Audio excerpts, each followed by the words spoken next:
সবচেয়ে বড় চ্যালেঞ্জ সেটা হচ্ছে আল্লাহকে পাওয়া। কি করা? যে আল্লাহর কাছ থেকে আমরা এসেছি সেই আল্লাহকে দুনিয়াতে এবং আখিরাতে পাওয়া, এটাই চ্যালেঞ্জ। আল্লাহকে যে ব্যক্তি পেয়েছে সে দুনিয়ার সব পেয়ে গেছে। আল্লাহকে যে পায় নাই সে আসলে কিছুই পায় নাই, ইহকাল পরকালের কিছুই পায়নি। এখন আমরা আল্লাহকে পাবো কিভাবে, এটা বড় প্রশ্ন না? যে আল্লাহর কাছ থেকে, যে জান্নাত থেকে আমরা পৃথিবীতে চলে আসলাম, সেই জান্নাতে যেতে হলে তো আমাকে আল্লাহকে পেতে হবে। আল্লাহকে পেতে হলে আমার কি কি করণীয়, খুব শর্ট করে আমি কয়েকটা পয়েন্টস আপনাদেরকে শেয়ার করছি। 1 নাম্বার, আল্লাহকে পেতে হলে অবশ্যই তার নবী মুহাম্মদ সাল্লাল্লাহু আলাইহি ওয়াসাল্লামকে অনুসরণ করতে হবে। এছাড়া আল্লাহকে পাওয়ার দ্বিতীয় কোনো পথ নাই। আল্লাহকে পেতে হলে অবশ্যই তার নবী মুহাম্মদ সাল্লাল্লাহু আলাইহি ওয়াসাল্লামের আদর্শগুলো জীবনের প্রতিটা ক্ষেত্রে বাস্তবায়ন করতে হবে। চলাফেরা, ওঠা বসা, খাওয়া দাওয়া, ইস্তেঞ্জা করা, মুআমালাত, ব্যবসা বাণিজ্য, অর্থনীতি, সমাজ, রাষ্ট্র, সব ক্ষেত্রে আপনাকে মুহাম্মদ সাল্লাল্লাহু আলাইহি ওয়াসাল্লামের তরিকা, আদর্শটাকে ফলো করতে হবে। তাহলে আপনি আল্লাহকে পাবেন ইনশাআল্লাহ। যে ব্যক্তি আল্লাহকে পেয়েছে সে দুনিয়াও পেয়েছে, আখিরাতও পেয়েছে। যে আল্লাহকে পায় নাই, দুনিয়াও বরবাদ, আখিরাতও বরবাদ। 1 নাম্বার তাহলে কি কাজ? আল্লাহ পাকের সর্বশেষ নবী মুহাম্মদ সাল্লাল্লাহু আলাইহি ওয়াসাল্লামকে অনুসরণ করা, তার আদর্শ মেনে চলা, 1 নাম্বার।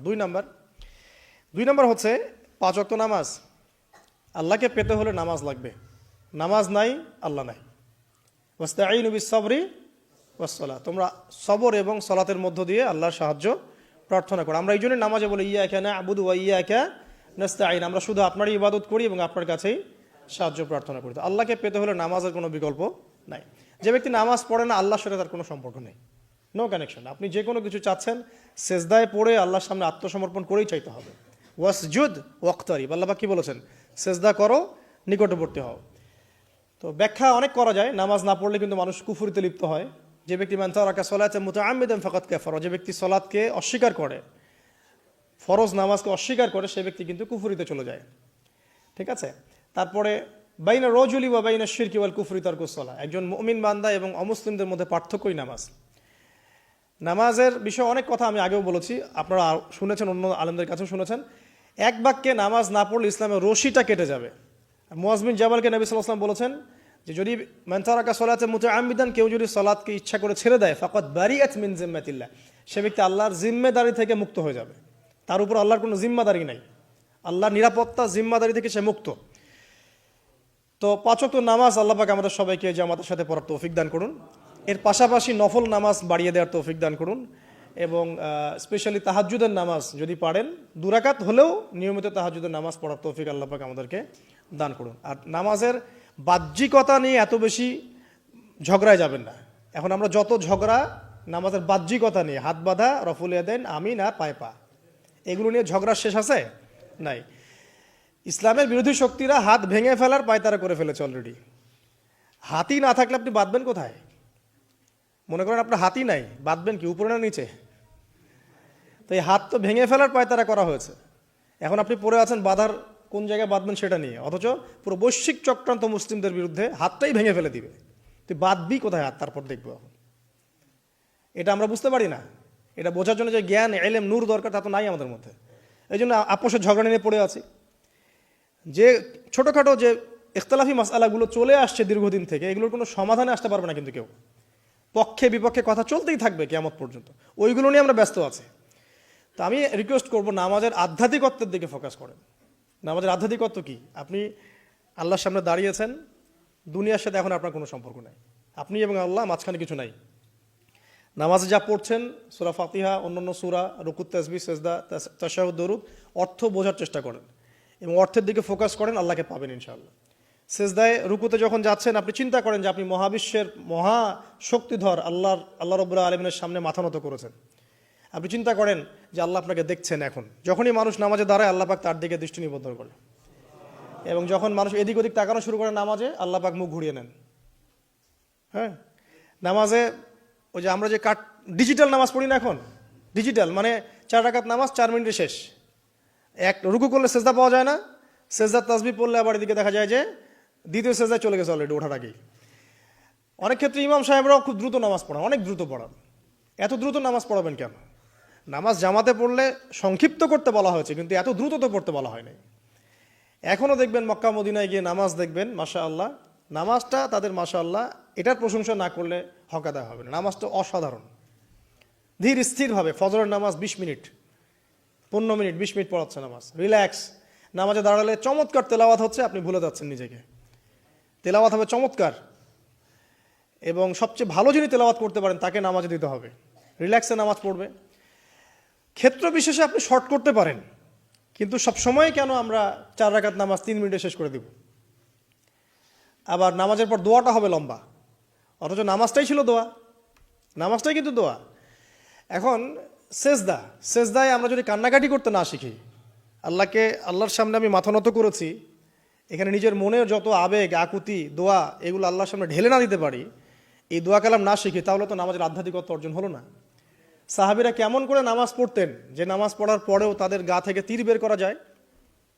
কিভাবে তারা নামাজ পড়তেন? তাহলে নবী সাল্লাল্লাহু আলাইহি ওয়াসাল্লাম কিভাবে নামাজ পড়তেন যে নামাজ পড়ার ফলে তার পা মোবারক ফুলে যাইত? এক রাকাতে তিনি 4 পারা কোরআন তেলাওয়াত করতে পারলেন কিভাবে? তো তাদের নামাজ আর আমাদের নামাজ, আল্লাহ রাব্বুল আলামিন তার রাসূলের মাধ্যমে একটা হাদিসে জানিয়েছেন যে এমনও অনেক নামাজি আছে, নাউযুবিল্লাহ, আল্লাহ পাক আমাদেরকে তাদের অন্তর্ভুক্ত না করুন, যে নামাজ পড়ার পরে আল্লাহ রাব্বুল আলামিন এই নামাজটাকে ওই নামাজের মুখের উপর নিক্ষেপ করে দেয়, তোমার নামাজের আমার কোনো দরকার নেই। আল্লাহ পাক আমাদেরকে হেফাজত করুন। ধীর স্থিরভাবে পড়েন, রিল্যাক্সে, তাড়াহুড়ার কিচ্ছু নাই। ওয়ামা খালাকতুল জিন্না ওয়াল ইনসা ইল্লা লিয়াবুদুন, শুধুমাত্র আল্লাহর ইবাদত করার জন্যই তো পৃথিবীতে এসেছি। হোক না দোকানটা 5টা মিনিট পরে খুললে কি হবে? হ্যাঁ, জমিতে যান, জমিতে আধা ঘন্টা পরে গেলে কি হবে? যে আল্লাহ পাক আপনাকে বাঁচিয়ে রাখতে পারেন, সে আল্লাহ পাক আল্লাহর পথে সময় দিলে আপনাকে অফুরন্ত রিজিকও তো দিতে পারেন না? আপনি আল্লাহর হয়ে যান, বাকি সব আল্লাহ আপনার দায়িত্ব নিয়ে নেবেন ইনশাআল্লাহ। আপনি নিজে আল্লাহর হয়ে যান, আপনার সব কিছু দায়িত্ব কে নিয়ে নেবে? আল্লাহ নিয়ে নেবে। তো আল্লাহ পাক আমাদেরকে ধীর স্থিরভাবে আধ্যাত্মিকত্ব অর্জন করে নামাজ পড়ার তৌফিক দান করুন, আমিন। তো দেখুন, আল্লাহকে পাওয়ার সবচেয়ে সেরা মাধ্যম কি? নামাজ। তার আগে বলেছি নবী সাল্লাল্লাহু আলাইহি ওয়াসাল্লামের অনুসরণ। আল্লাহকে পাওয়ার তৃতীয় একটা মাধ্যম বলে দিই আমি, সওম বা রোজা রাখা। অল্প সময় গুটিয়ে নিচ্ছি, সওম বা রোজা রাখা। রোজা কেন আল্লাহকে পাওয়ার মাধ্যম জানেন? কারণ রোজা রাখা অবস্থায় আমরা কিন্তু গোপনে পানাহার করি না, করি? আমরা রোজা রেখেছি, গোপনে কিন্তু পানি খেতে পারি, কেউ দেখবে না। গোসল করছেন, আপনি পানি খেতে পারেন, কেউ দেখবে না। লুকিয়ে লুকিয়ে আপনি কিন্তু খাবার খেতে পারেন, কেউ দেখবে না, বাসায় কেউ নাই দেখার, কিন্তু আপনি খান না। আপনি সবর করেন, সহ্য করেন, একদম সূর্যাস্তের সময় গিয়ে আপনি ইফতার করেন। এই যে কাজটা আপনি কেন করেন? কারণ আপনি ফিল করেন যে আল্লাহ আপনাকে দেখছেন। কেউ আপনাকে দেখুক না দেখুক, আল্লাহ আপনাকে দেখছেন। এটাই হচ্ছে ইহসান, এটাই হচ্ছে আল্লাহ পাকের মারিফতকে উপলব্ধি করা। আল্লাহ রাসূল সাল্লাল্লাহু আলাইহি ওয়াসাল্লাম বলেছেন, ইহসান হচ্ছে আন তা'বুদাল্লাহা কাআন্নাকা তারা, তুমি এমনভাবে আল্লাহর ইবাদত করবে যেন তুমি আল্লাহকে দেখছো। ওয়া ইল্লাম তাকুন তারাহু ফাইন্নাহু ইয়ারাক, তুমি আল্লাহকে দেখতে না পারলেও বিশ্বাস করবে আল্লাহ তোমাকে দেখছেন। তো এটা রোজা রাখলে উপলব্ধি হয় না যে আল্লাহ আমাকে দেখছেন? এটা হচ্ছে আল্লাহকে পাওয়ার মাধ্যম। এই জন্য রমাজানের রোজা অবশ্যই রাখবো ইনশাআল্লাহ। পাশাপাশি এই যে সোমবার, বৃহস্পতিবার, বা এই যে মাসের 3 দিন আইয়ামে বীজের সওম আছে, 13, 14, 15, আরাফার সওম, আশুরার সওম বা নফল সওম, এগুলো রাখার অভ্যাস করলে আল্লাহকে পাওয়া যাবে ইনশাআল্লাহ তাআলা। আল্লাহ পাক আমাদেরকে বেশি বেশি সওম রাখার তৌফিক দান করুন। এবং আমাকে, আপনাদের সবাইকে বিগত জীবনে আমরা যারা বিভিন্ন সময় সওম রাখি নাই বা রাখতে পারি নাই, বা বিভিন্ন সালাত পড়ি নাই, পড়তে পারি নাই, এগুলোকে হিসেব করে আদায় করার তৌফিক আল্লাহ পাক দান করুন, আমিন। 4 নম্বর একটা মাধ্যম বলে দিই আল্লাহকে পাওয়ার, সেটা হলো তিলাওয়াতে কোরআন। কোরআন তেলাওয়াত যে যত বেশি করবে, অর্থ উপলব্ধি করে পড়বে, সে আল্লাহ পাককে চাক্ষুষ পাবে ইনশাআল্লাহ।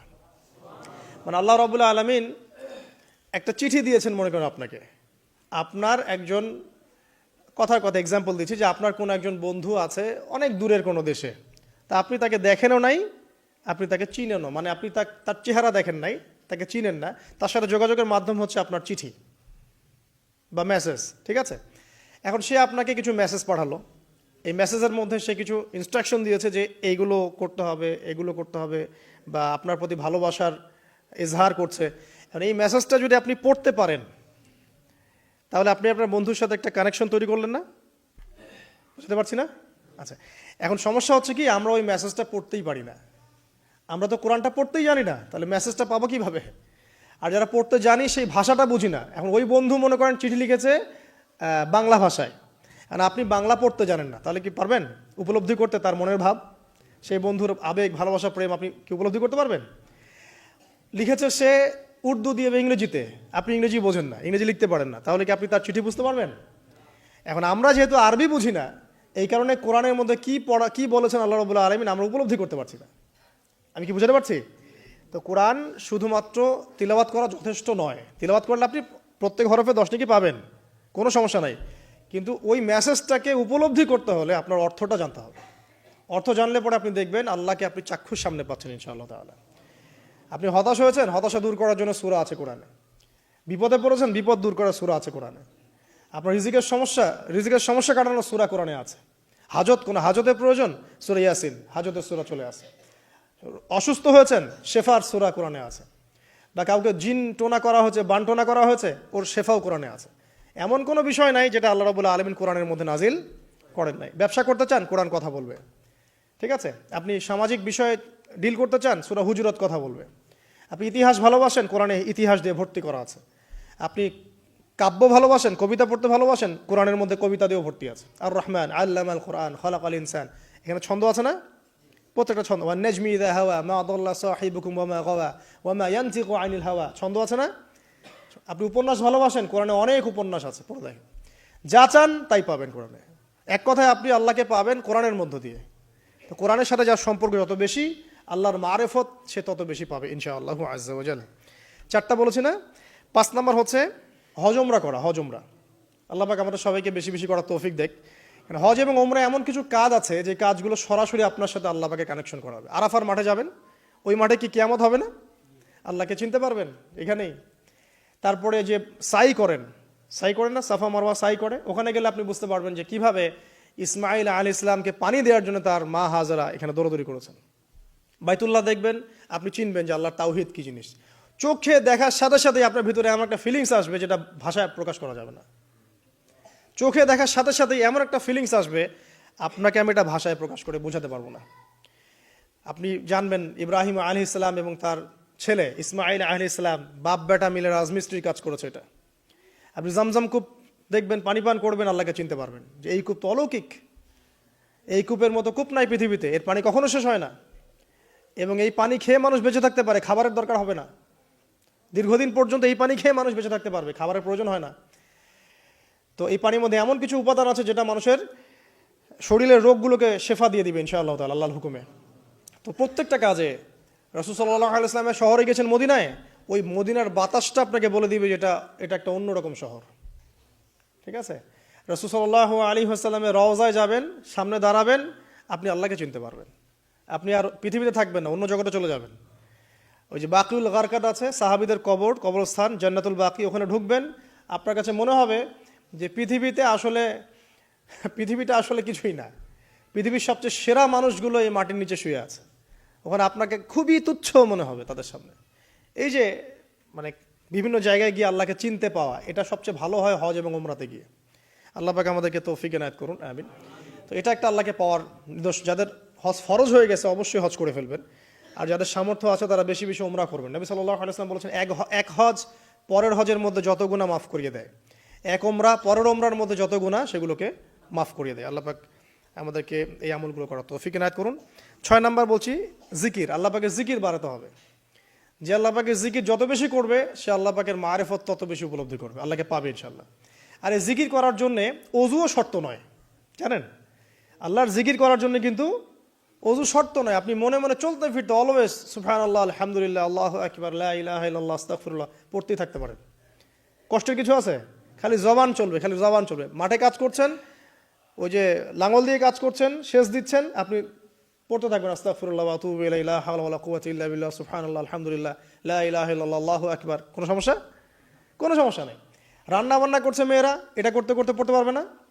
গাড়ি ড্রাইভ করতে করতে আপনি পড়তে পারবেন লা ইলাহা ইল্লাল্লাহ ওয়াহদাহু লা শারীকা লাহু, লাহুল মুলক ওয়া লাহুল হামদ ওয়া হুয়া আলা কুল্লি শাইইন কাদির। যে কোনো কাজ করতে করতেই ইল্লাল ইস্তেনজা বাদ দিয়ে। ইস্তেনজা কি জিনিস? প্রসাব পায়খানা। এই সময় এগুলো মুখ দিয়ে বলবেন না, দরকার নাই। আপনি এখানে এরপরে যে সময়গুলো আছে এগুলোতে আপনি জিকির বাড়াবেন। যে যত বেশি জিকির করবে তার কলব তত বেশি পরিচ্ছন্ন হবে। যার কলব যত পরিচ্ছন্ন, আল্লাহর নূর তার কলবে তত বেশি আসবে, সে আল্লাহ পাকে তত কাছে পাবে ইনশাআল্লাহু আজ্জা ওয়া জাল। 7 নাম্বার দোয়া ইস্তেগফার বাড়িয়ে দেয়া। আল্লাহর কাছে বেশি বেশি দোয়া করতে হবে। দোয়া বাড়িয়ে দেন। দোয়ার জন্য হুজুর ডাকতে হবে না, দোয়ার জন্য আমাকে ডেকে বাসায় খাওয়ানোরও দরকার নেই আপনার। দোয়ার জন্য আপনি যথেষ্ট। নামাজে দাঁড়ান, নামাজের সেজদায় দোয়া করেন, নফল নামাজ পড়েন, নফল নামাজের সেজদায় দোয়া করেন, নামাজের পরে হাত তুলে দোয়া করেন প্রয়োজনে, নামাজে সালাম ফেরানোর আগে দোয়া করেন, যে কোনো ভালো কাজ করেছেন তারপর দোয়া করেন, ঠিক আছে? কোরআন তেলাওয়াত করলেন, দোয়া করেন, তাহাজ্জুদের ওয়াক্তে দোয়া করেন, বৃষ্টি পড়ছে তখন দোয়া করেন, ঠিক আছে? মানে দোয়া কবুলের মোমেন্ট, সময়গুলো, আজান হয়েছে, আজান ইকামতের মাঝখানে দোয়া করেন, এই যে এখন খুতবা হচ্ছে এই সময় দোয়া করেন, দোয়া কবুল হবে। দিনী মজলিসে বসেছেন, দোয়া করেন, দোয়া করতে থাকেন মনে মনে।